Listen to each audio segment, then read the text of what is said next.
8 വർഷത്തിന് ശേഷം ഭൂമിക്ക് നേരെ പാഞ്ഞെടുക്കുന്ന കൂറ്റൻ ചിഹ്നഗ്രഹത്തെക്കുറിച്ചുള്ള കൂടുതൽ വിവരങ്ങൾ ഇപ്പോൾ പുറത്തു വരികയുണ്ടായി.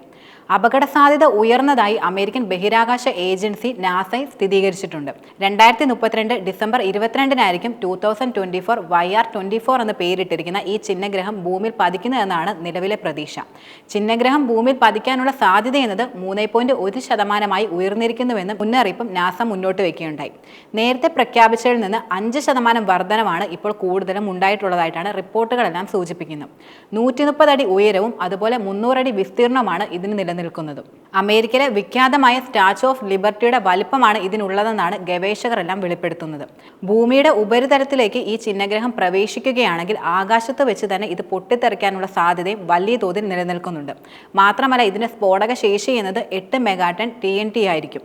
അതായത് ഹിരോഷിമയിൽ വർഷിച്ച അണുബോംബിന്റെ 500 ഇരട്ടി ശക്തിയായിരിക്കും ഇതിനുണ്ടായിരിക്കുന്നത്. 66 ദശലക്ഷം വർഷങ്ങൾക്ക് മുമ്പ് 6 മൈൽ വിസ്തൃതിയുള്ള ഒരു ചിഹ്നഗ്രഹം ഭൂമിയിൽ പതിച്ചിരുന്നു. ഭൂമിയിലെ ഡിനോസറുകളെല്ലാം ഒന്നടങ്കം ഇല്ലാതാക്കി എന്നാണ് പറയപ്പെടുന്നത്. പക്ഷെ 2024 YR24ന്റെ വരവ് ആഗോള പ്രശ്നമായി മാറാൻ സാധ്യതയില്ലെന്ന് ഒരു കൂട്ടം ഗവേഷകരും വെളിപ്പെടുത്തുന്നുണ്ട്. പക്ഷേ ഇത് പതിക്കുന്ന മേഖലയിൽ വൻ നാശനഷ്ടം വിതയ്ക്കുമെന്നത് ഉറപ്പായ ഒരു കാര്യമാണ്. മാത്രമല്ല, ഒരു നഗരത്തെ തന്നെ ഇല്ലാതാക്കാൻ ശേഷിയുള്ള ചിഹ്നഗ്രഹത്തിന് സിറ്റി കില്ലർ എന്നാണ് ശാസ്ത്രജ്ഞന്മാർ പേരിട്ടിരിക്കുന്നത്. ഇത് വളരെ അപൂർവമായ അവസ്ഥയാണെന്നാണ് യൂറോപ്യൻ സ്പേസ് ഏജൻസിയുടെ പ്രധാന ചുമതലക്കാരനായ റിച്ചാർഡ് മെയ്സൺ പറയുന്നത്.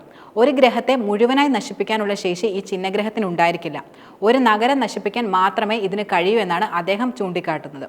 ആധുനിക കാലഘട്ടത്തിൽ ഏറ്റവും അപകടകാരിയായ ചിഹ്നഗ്രഹം തന്നെയാണ് ഇതെന്ന കാര്യവും അദ്ദേഹം തുറന്നു സമ്മതിക്കുകയും ചെയ്യുന്നുണ്ട്. 2024 അപ്പോപ്പിസ് എന്ന ചിഹ്നഗ്രഹം 2029 ഭൂമിയിൽ പതിക്കുമെന്ന മുന്നറിയിപ്പാണ് നിലനിൽക്കുന്നത്. പക്ഷേ ഇതിനുള്ള സാധ്യത ഗവേഷകർ തള്ളിക്കളയുകയാണ്. 1908 ഇത്തരത്തിലൊരു ചിഹ്നഗ്രഹം സൈബീരിയയിൽ പതിച്ചപ്പോൾ 80 ദശലക്ഷം മരങ്ങളായിരുന്നു കൂടുതലും നശിച്ചിരുന്നത്. മാത്രമല്ല, 830 മൈൽ ദൂരത്തിലെ സ്ഥലങ്ങളും ഇതിലൂടെ നശിക്കുകയുണ്ടായി. നാസയുടെ കൈവശമുള്ള ഏറ്റവും ആധുനിക സംവിധാനങ്ങളുള്ള ജെയിംസ് വെബ് ടെലിസ്കോപ്പ് ചിഹ്നഗ്രഹത്തിന്റെ നീക്കങ്ങൾ നിരീക്ഷിക്കുന്നതിനായി ഇപ്പോൾ ഉപയോഗിച്ചു വരികയും ചെയ്യുന്നുണ്ട്.